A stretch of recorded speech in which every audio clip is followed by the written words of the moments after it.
Assalamualaikum warahmatullahi wabarakatuh. Alhamdulillahil malikil wahhab, al-jabbarit tawwab, alladhi ja'ala as-salata miftahan likulli bab. Fassalatu wassalamu ala man nazara ila jamalihi ta'ala bila sitrin wala hijab, وعلى جميع الآل والأصحاب وكل وارث لهم إلى يوم المآب. أشهد أن لا إله إلا الله وحده لا شريك له، وأشهد أن محمدا عبده ورسوله، حبيبه وخليله، صفيه وكريمه. أيها الحاضرون أوصيكم وإياي بتقوى الله فقد فاز المتقون. وكما قال الله تعالى في القرآن الكريم: أعوذ بالله من الشيطان الرجيم، يا أيها الذين آمنوا اتقوا الله ولتنظر نفس ما قدمت لغد واتقوا الله innallaha khabirum bima ta'malun. Saudara kaum muslimin, jamaah salat Jumat Masjid Raya Jakarta Islamic Center yang insya Allah senantiasa dirahmati, dimudahkan segala urusannya oleh Allah Subhanahu wa taala, dipanjangkan umurnya dalam taat dan ibadah kepada Allah Subhanahu wa taala, dan pada akhirnya pantas dan berhak masuk ke dalam surganya Allah Subhanahu wa taala tanpa aral dan rintangan. Tidak lupa, anal fakir berwasiat bil khusus untuk diri sendiri maupun untuk kita semuanya untuk selalu meningkatkan ketakwaan dan kecintaan kita kepada Allah Subhanahu wa taala sebagaimana tadi disebutkan dalam ayat suci Al-Qur'an. Hadirin yang berbahagia, akhir-akhir ini terkait erat hubungan antara persatuan umat dengan pemahaman umat Islam dalam masalah khilafiyah dan furu'iyah. Akhir-akhir ini umat cenderung bersitegang, cenderung ada friksi sesama umat Islam dalam hal beribadah karena kecenderungan terlalu mempermasalahkan permasalahan-permasalahan furu'iyah dan khilafiyah. Sebagai salah satu contoh konkret yang akan kita kupas di kesempatan solat Jumat yang penuh berkah ini adalah tentang hukum mengeraskan zikir setelah solat fardu. Bagaimana sebenarnya duduk permasalahan ini? Tema ini dirasa penting agar setiap kita lebih mengetahui duduk permasalahannya sehingga kita memahami betul dan semakin memperkecil friksi-friksi dan perbedaan di tengah umat Islam, wabil khusus di kalangan al-awam. Saudara kaum muslimin rahimakumullah, Allah Subhanahu wa taala berfirman di dalam surah Al-A'raf ayat 55. A'udzu billahi minasyaitonir rajim. Ud'u rabbakum tadarru'an wa khufyatan. Innahu la yuhibbul mu'tadin.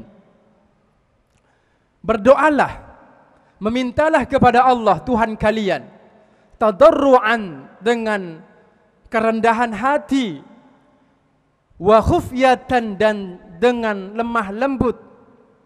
Sesungguhnya Allah Subhanahu wa taala tidak menyukai orang-orang yang berlebihan.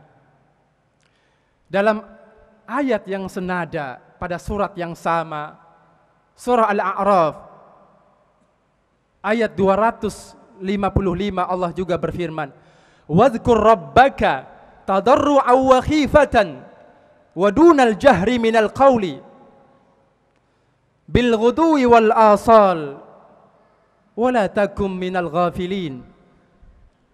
Sebutlah, uzkur, berzikirlah dengan nama Tuhanmu tadarruan dengan rendah hati, wa khifatan dan rasa takut, dunal jahri tanpa suara yang keras, bil ghudwi wal asal pagi dan petang. Sesungguhnya Allah tidak menyukai orang-orang, wala takum minal ghafilin, dan jangan kalian menjadi orang-orang yang lalai. Bagaimana sesungguhnya duduk permasalahan ayat ini? Hadirin yang berbahagia, kedua ayat ini ternyata dalam berbagai kitab tafsir, sebut misalkan tafsir Al-Qurtubi, At-Tabari, Al-Baghawi, bahkan tafsir Ibnu Katsir. Terdapat dalam tafsir At-Tabari bahwa maksud ayat ini adalah bahwa sebab turun, asbabun nuzul ayat ini, para sahabat Nabi yuhalliluna wa yukabbiruna bisautin alin. Para sahabat Nabi berzikir dan bertakbir, bahkan berdoa di sebuah wadi, di sebuah lembah dalam peperangan Khaybar dengan suara yang tinggi. Lalu kata baginda Rasulullah bersabda dalam hadis riwayat Imam Bukhari, irba'u ala anfusikum, lemah lembutlah kalian pada diri kalian, innakum la tad'una asamma wala ghaiban, kalian tidak meminta kepada zat yang maha tuli dan yang tidak hadir atau yang gaib. Wa huwa ma'akum, dan Allah senantiasa bersama kalian. Wa huwa sami'un qarib, Allah maha mendengar lagi maha dekat bersama kalian. Jadi ayat ini berbicara bukan dalam kerangka mengeraskan zikir setelah sholat, tetapi karena beberapa sahabat Nabi berdoa dan berzikir seakan Tuhan tidak mendengar. Dalam asbabun nuzul yang lain, ada di antara sahabat yang meminta kepada Allah seakan menghardik, ya Allah, kabulkan, kabulkan, dengan suara yang tinggi seakan Allah tuli dan budak. Yang ini menandakan tidak beradab kepada Allah Subhanahu wa taala. Namun zikir dengan suara nyaring, suara keras dan tinggi, jumhur ulama, mayoritas ulama mengatakan adalah bagian dari sunnah. Sebagian ulama mengatakan boleh. Sebut misalkan Ibnu Daqiq Al-Aid mengatakan dalam kitabnya Ihkamul Ahkam, fihi dalilun ala jawazil jahri bitakbir wa zikri, bahwa hadis yang akan kita sebutkan ini adalah dalil, landasan bahwa bolehnya mengeraskan zikir setelah sholat, yaitu hadis riwayat Imam Bukhari dan Muslim dalam sahihnya. Kenapa ini dirasa penting untuk disampaikan?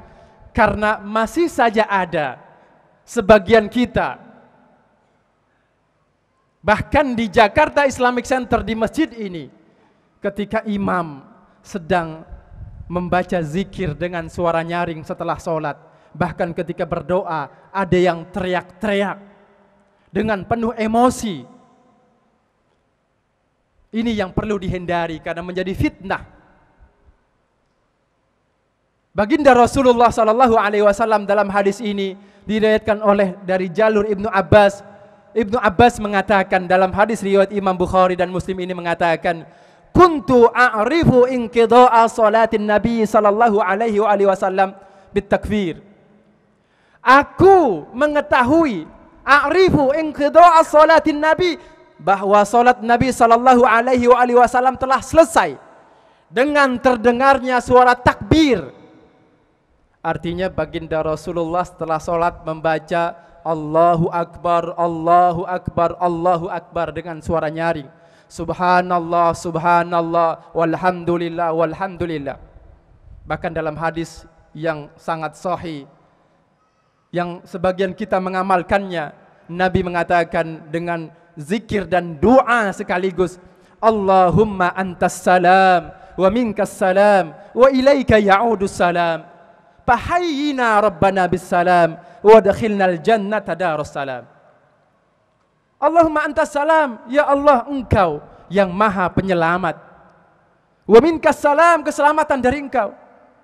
Dan selanjutnya yang di sini ada doa, fahayyina rabbana bis salam. Hidupkanlah kami dengan keselamatan. Wa adkhilnal jannata darus salam, dan masukkanlah kami ke dalam surgamu darus salam. Itu doa, dan Nabi membacanya dengan suara keras. Begitu juga dengan Ibnu Hajar Al-Asqalani mengatakan, kedua hadis ini termasuk hadis riwayat Ibnu Zubair maupun riwayat Mughirah bin Ra'bah, menegaskan bolehnya mengeraskan suara zikir akibat sholat, setelah sholat al-mafrudah, sholat fardu. Bahkan Ibnu Hazm mengatakan, wa raf'us sauti bit takbiri wa zikri, mengeraskan suara dengan zikir takbir dan zikir-zikir yang lainnya, fahuwa hasanun, itu adalah amalan-amalan baik dan bagian dari sunnah. Sebagaimana Ibnu Abbas dalam riwayat Imam Bukhari dalam hadis sahihnya dan Muslim dalam sahihnya mengatakan, inna raf'as sauti bizikri hina yansarifun nasu minal maktubah kana ala ahdin nabi sallallahu alaihi wa alihi wasallam. Sesungguhnya mengeraskan suara dengan zikir, inna raf'as sauti bizikri hina yansarifun nas, ketika orang-orang telah selesai minal maktubah, dari salat fardu, kana ala ahdin nabi sallallahu alaihi wa alihi wasallam, itu telah terjadi sejak masa baginda Rasulullah sallallahu alaihi wa alihi wasallam. Wa qal, dan Ibnu Abbas melanjutkan, wa kuntu a'lamu idza insarafu bidzalika, dan aku tahu kalau salat telah selesai, jamaah salat telah pergi, bidzalika, dengan suara zikir keras dari Nabi dan para sahabat itu. Idza insarafu bidzalika idza sami'tu, yang aku dengar dengan begitu jelasnya. Begitu juga dengan ulama terkemuka Ibnu Khuzaimah dalam kitab hadis sahihnya, menegaskan kesunahan mengeraskan zikir, takbir, termasuk di dalamnya doa bersama para jamaah selesai melakukan sholat maktubah atau sholat fardu. Termasuk juga Imam Tabarani dalam tafsirnya. Termasuk juga, mohon maaf, ulama Saudi Arabia yang dikenal oleh sebagian kita dinamakan dengan Salafi Wahabi. Ulamanya justru mengatakan itu bagian dari sunnah. Seperti Syekh bin Baz dalam kitabnya Fatawa Ibnu Baz. Begitu juga Syekh Muhammad Saleh Ibnu Utsaimin, yang disebut dengan Ibnu Utsaimin dalam kitabnya Risalah Ibnu Utsaimin, menegaskan kesunahan mengeraskan zikir setelah sholat, termasuk zikir di luar sholat adalah boleh dengan suara keras dalam pengertian zikir berjamaah atau istighosah. Karena maksud firman Allah, wazkur rabbaka tadarru'an wa khifatan wa dunal jahri minal qawli bil ghudwi wal asal wa la takum minal ghafilin. Dalam surah Al-A'raf 255 adalah ayat ini menurut Ibnu Katsir turun di Mekah, yang mana pada saat itu orang-orang kafir jahiliyah kalau mendengarkan bacaan Al-Quran, kalau mendengarkan orang Islam sholat, orang Islam berzikir, mereka sabuhu, menghinanya, mencercanya, memakinya dengan suara keras, lebih keras bahkan. Maka Allah memerintahkan, wazkur rabbaka fi nafsika, zikirkanlah dalam dirimu, tadarruan dengan rendah hati, wa khifatan, dan rasa takut, wa dunal jahri, tanpa suara keras, karena kalian ini masih dalam kondisi dakwah sirran, belum alaniyah. Nanti kalian akan tersudut. Ini asbabun nuzulnya. Di sisi yang lain dalam tafsir Al-Alusi dikatakan, inilah maratibun nas fi zikri. Ini derajat orang beriman dalam berzikir. Yang pertama, beliau mengatakan di sini ada 3 dalam menafsirkan ayat ini, 3 kondisi. Yaitu derajat al-wasilin, derajat orang-orang yang sampai kepada Allah, al-musyahidin. Wadhkur rabbaka fi nafsika tadarru'a wa khifatan. Orang seperti ini mampu berzikir kepada Allah dengan rendah hati, tanpa suara yang keras, hadir dalam dirinya. Renungi, diresapi. Itu yang pertama menurut Syekh Al-Alusi. Yang kedua, ayat ini derajat orang-orang yang disebut dengan al-musyahadah, maqamul musyahadah. Bahwa berzikirnya adalah pagi dan petang, bil ghudwi wal asal, dunal jahri, tidak nampak lagi ucapan di mulutnya, tetapi fil harakat, dalam gerakannya, was sakanat, dalam diamnya, wal khatarat, bahkan dalam detak jantungnya dia berzikir. Wala takum minal ghafilin. Ini derajat yang ketiga, kata Syekh Al-Alusi dalam tafsirnya. Derajat orang-orang yang disebut dengan an-nazilina minas salikin, yaitu orang-orang yang dalam seluruh gerak hidupnya selalu terpatri zikir kepada Allah, bahkan dalam detak jantung dan napasnya, baik dalam aktivitasnya, harokatnya, maupun khotoratnya, maupun sakanatnya, diamnya, maupun termenungnya, tidak lupa kepada Allah. Dan ini kondisi yang spesial. Terakhir, hadirin yang berbahagia, bagaimana pendapat ulama Saudi yang kerap kali cenderung pengikutnya lebih keras dari para ulamanya ini, yang menyatakan zikir setelah sholat adalah sunnah? Bin Baz dalam fatwanya mengatakan, fahadal hadis as-sahih, hadis yang sahih ini yang tadi kita sebutkan, yang 2 hadis riwayat Imam Bukhari dan Muslim dalam sahihnya dari jalur Ibnu Abbas ini, wa ma jaa fi ma'nahu, dan hadis-hadis yang datang semakna dengannya dari riwayat Mughirah dan Ibnu Zubair, kulluha tadullu ala syar'iyyati, semuanya menunjukkan atas disyariatkannya raf'is sauti bizikri, mengeraskan suara ketika zikir. Hina yansarifun nasu minal maktubah, ketika orang-orang telah selesai dari salat fardu. Ala wajhin yasma'hun nas, bahkan kata Ibnu Baz, dalam bentuk zikirnya di mana para sahabat Nabi ketika itu, ala wajhin yasma'un nas alladzina 'inda abwabil masjid, orang-orang yang ada di pintu-pintu masjid mendengarkan zikir Nabi dan para sahabat ini. Wa haulal masjid, bahkan orang-orang yang ada di sekitar masjid. Hatta, sehingga ya'rifu inqidha'as salati bidzalika, hingga para sahabat yang belum menunaikan salat berjamaah karena masbuk atau terlambat tahu kalau salat berjamaah telah selesai.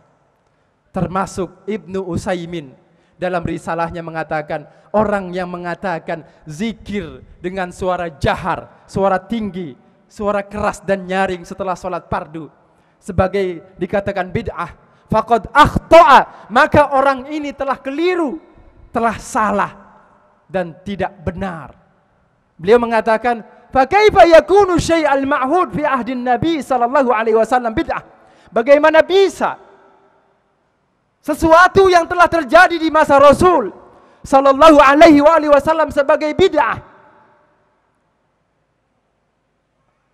Maka kata Ibnu Utsaimin mengatakan, adapun orang yang berdalil dengan mengatakan dalil hadis ayat tadi yang kita sebutkan surah Al-A'raf ayat 255, sebutlah nama Tuhanmu di dalam dirimu dengan rendah hati tanpa suara keras adalah orang yang sama yang melakukan zikir dengan suara keras bahkan hingga Rasulullah meninggal dunia.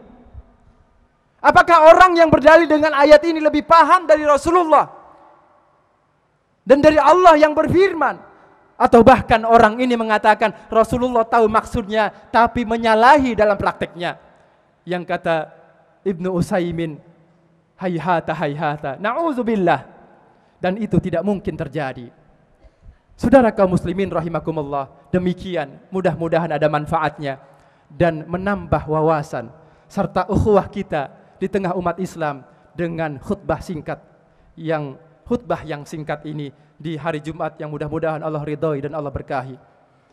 Barakallahu li wa lakum fil Qur'anil Karim wa nafa'ani wa iyyakum bima fihi minal ayati wa dzikril hakim wa taqabbala minni wa minkum tilawatahu innahu was-sami'ul alim.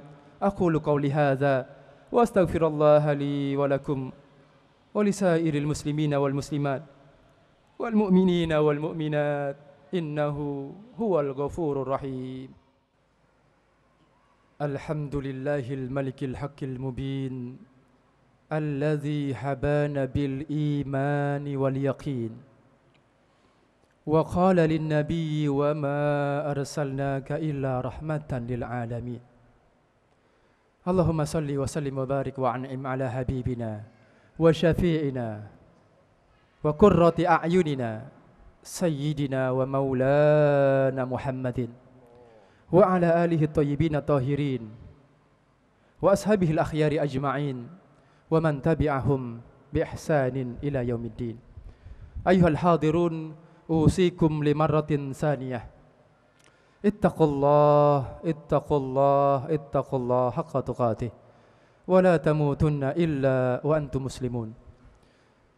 Inna Allaha wa malaikatahu yusalluna 'alan nabi ya ayyuhalladzina amanu sallu 'alaihi wa sallimu taslima. Allahumma salli wa sallim wa barik ala habibina wa syafi'ina maulana Muhammadin wa ala alihi tayyibin tahirin wa ashabihi al-akhyari ajma'in wa man tabi'ahum bi ihsan ila yaumiddin wa alaina ma'hum wa fihim bi rahmatika ya arhamar rahimin. Allahumma ighfir للمسلمين والمسلمات والمؤمنين والمؤمنات الأحياء منهم والأموات. اللهم أصلح أحوال المسلمين في كل مكان وحين. اللهم انصر الإسلام والمسلمين في كل زمان ومكان. اللهم أصلح أحوال رجال المسلمين. اللهم أصلح أحوال نساء المسلمين. اللهم أصلح أحوال بنات المسلمين. اللهم أصلح أحوال أولاد المسلمين. اللهم أصلح أحوال جميع المسلمين عامة وكافة. اللهم أصلح لنا ديننا الذي هو عصمة أمرنا. Ya Allah, ya Tuhan kami, perbaikilah urusan agama kami ya Allah yang merupakan benteng kehidupan kami. Wa aslih lana dunyana allati fiha ma'ashuna, dan perbaikilah urusan dunia kami ya Allah yang mana kami hidup di dalamnya. Wa aslih lana akhiratana allati ilaiha ma'aduna, dan perbaikilah urusan akhirat kami ya Allah yang mana kami akan kembali kepadanya. Waj'alil hayata ziyadatan lana fi kulli khair, dan jadikanlah kehidupan kami di dunia ini ya Allah sebagai ladang untuk melakukan amal saleh. Panjangkan umur kami dalam taat dan ibadah kepadamu ya Allah, bukan dalam kemaksiatan dan kemunkaran ya arhamar rahimin. Waj'alil mauta rahatan lana min kulli syarr, dan jadikanlah kematian kami kelak ya Allah di saat ajal menjemput sebagai tempat peristirahatan yang terbaik, sebagai tempat peristirahatan yang terindah, sebagai husnul khatimah ya Allah. Ampuni dosa-dosa kami ya Allah ya arhamar rahimin, baik yang kami lakukan secara sengaja maupun tidak sengaja ya arhamar rahimin. Rabbana atina fid dunya hasanah wa wa fil akhirati hasanah wa qina adzabannar. Ya Allah, semoga Engkau berkenan menganugerahkan kebahagiaan kepada kami kehidupan di dunia, terlebih lagi kehidupan nanti di akhirat. Bimbinglah kami, bimbinglah rumah tangga kami, bimbinglah rumah tangga anak-anak kami, saudara kami, keluarga kami, dan sahabat-sahabat serta tetangga kami, ya Allah ya arhamar rahimin. Subhana rabbika rabbil izzati amma yasifun wa salamun alal mursalin walhamdulillahi rabbil alamin. Ibadallah, innallaha ya'muru bil 'adli wal ihsan wa ita'i dzil qurba wa yanha 'anil fahsya'i wal munkari wal baghi ya'idzukum la'allakum tadhakkarun. Wa la dzikrullahi akbar wa aqimis shalah wallahu ya'lamu ma tasna'un.